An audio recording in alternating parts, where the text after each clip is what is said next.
happy with certain traits in your personality? I'm here to admit, yes, I am.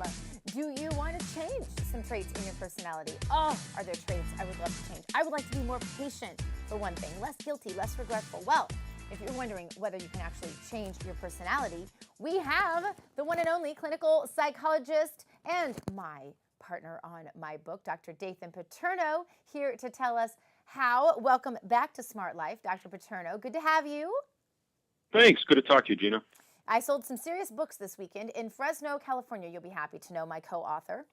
So many compliments to you and your amazing writing. Now, if people, we didn't write the book. Our book is not on the subject of personalities, but certainly personality enters into everything, even our writing styles. I think you can see massive personality differences between the two of us. But working together collaboratively on a very stressful project certainly brought some of those personality differences to light, did it not? I want you to just talk with all freedom, and of course I do have a dump button here. I could just cut you off. No, I'm kidding. I want you to talk with all freedom about how it is that two people who are so very different in personality style worked so well together, really we did, on this project.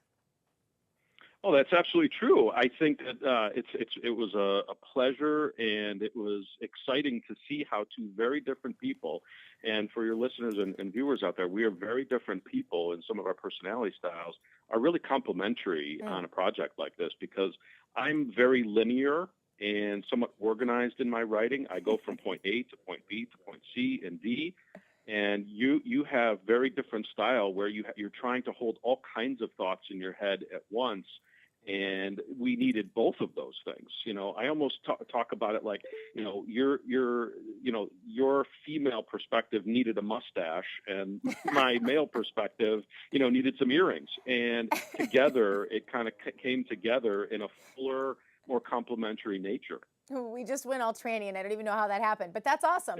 And it is funny, though, because in a strange way, the complementary nature of our personalities and our differences, I think, made us just better partners on the whole deal, don't you? I mean, there's something about me understanding that you had something I needed, and I think vice versa, that made us perhaps more patient with our differences. Does that make sense? Oh, absolutely. I think that if I had written the book on my own, it wouldn't have been half as interesting and had half of the exciting stuff that you put in there. It would have been very organized, but it would have been terribly boring. And I think if you wrote the book, it might not. What's that?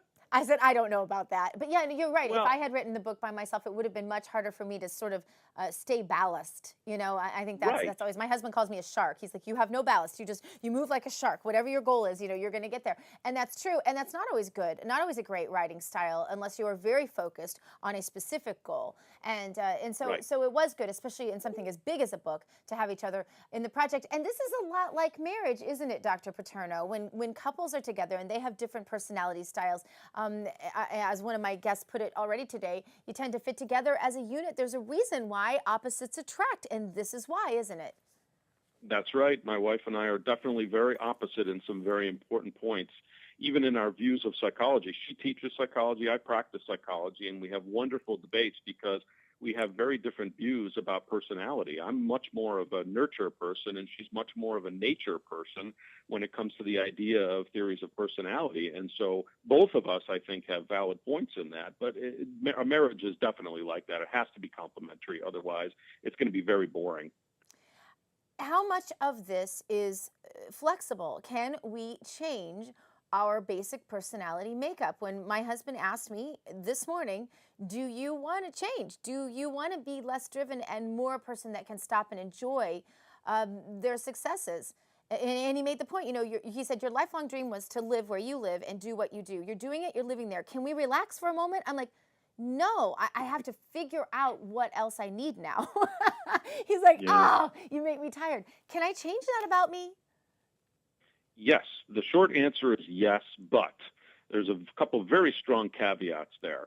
It is incredibly difficult to change your overall temperament. And there are a lot of different theories about temperament. That's really the foundation of mood regulation, goal setting, way of looking at the world. However, A person who even considers changing his or her personality already is revealing their personality, because there are certain personalities that never consider how they are and where they are and where they want to Oh, be. now I And love this. That is fascinating. What are those personalities? Because I know people like that. And I think my daughter and I were actually talking about this today. We were talking about the typical nerd personality.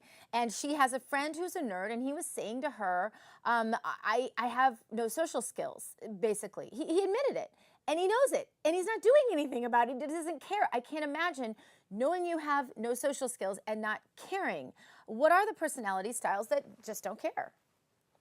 yeah, that's confounding to me, because the the unexamined life is not worth living, right?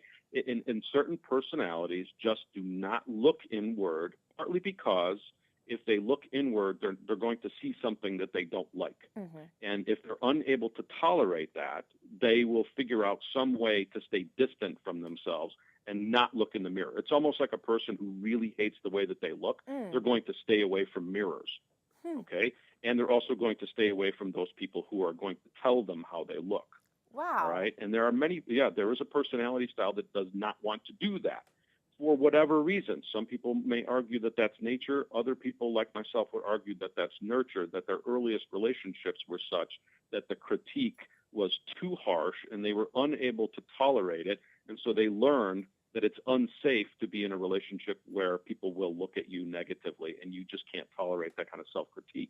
And so some people just stay far away from that. Other people have healthy relationships early on, and I can say, I love you, but I want you to change this. And so it's more balanced, and so critique isn't so harsh. It isn't so difficult. And so they fold that into their personality, and then it becomes hardened during adolescence.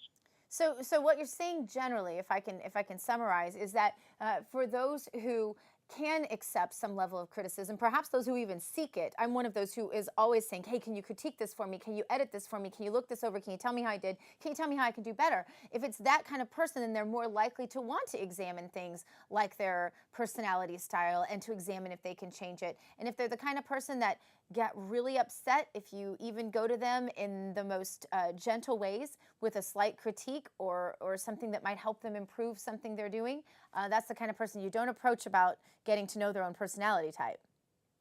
That's right. And the kind of, and one other caveat is that major personality change usually requires a seminal life event. Okay.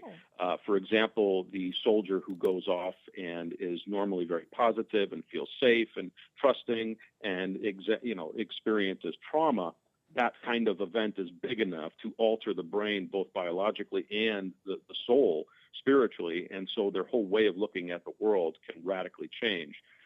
For other people, it's a relationship change. For other people, it's getting a certain job. For other people, it's some kind of emotional trauma. But yes, personalities can change, but it usually takes a big shakeup.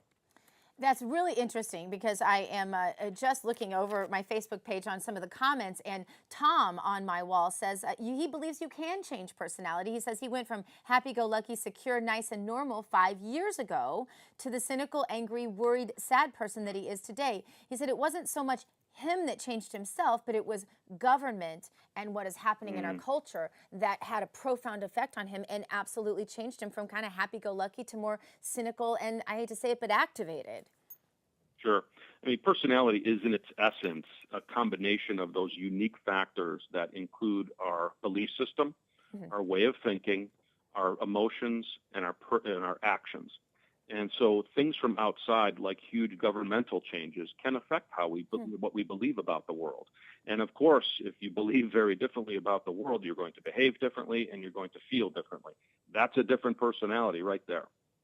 Dr. Paterno, we need to get you in studio with us to sit and take phone calls and letters with me for a whole show or something. You need to get to San Diego and come here and join me in studio sometime so we can do that together, because you really do have such a valuable perspective on so many of the topics we discuss. Tell everyone where they can find your work. www.prpsych.com. Yes, and a great book, not just the one he wrote with me, which is, of course, Ladies and Gentlemen, but a great book that is a handbook, I believe, for all parents called Desperately Seeking Parents. And am I spilling the beans if I say we might have a sequel coming up to that? I sure hope so. That sounds awesome. Thank you so much for being with us, Dr. Paterno. And best advice, I want to get one more thing from you before I let you go. Best advice to folks. Is there a way, a website, a resource, a book, something you can give people if they do want to look at these personality types and how they can change to fit better, whether it's in their work environment, their family, their marriage, whatever? I love the Love Languages by Gary Chapman. Oh, me too. He has a lot of stuff there about how people can change to fit better in relationships, especially complementary relationships. I love that. I love that site as Great well. work. Thank you so much for being with us, Dr. Paterno. Your calls Anytime. and letters are coming up next. The number 888-650-8176, or you can go to the Smart Life page at moneybizlife.com. Click on Ask Dr. Gina and send us an email. You can go to Facebook and Twitter as well. Producer Jason sitting back there in the deep, dark crevices waiting for your call. Better call him now. More Smart Life coming up right after this. You stay tuned.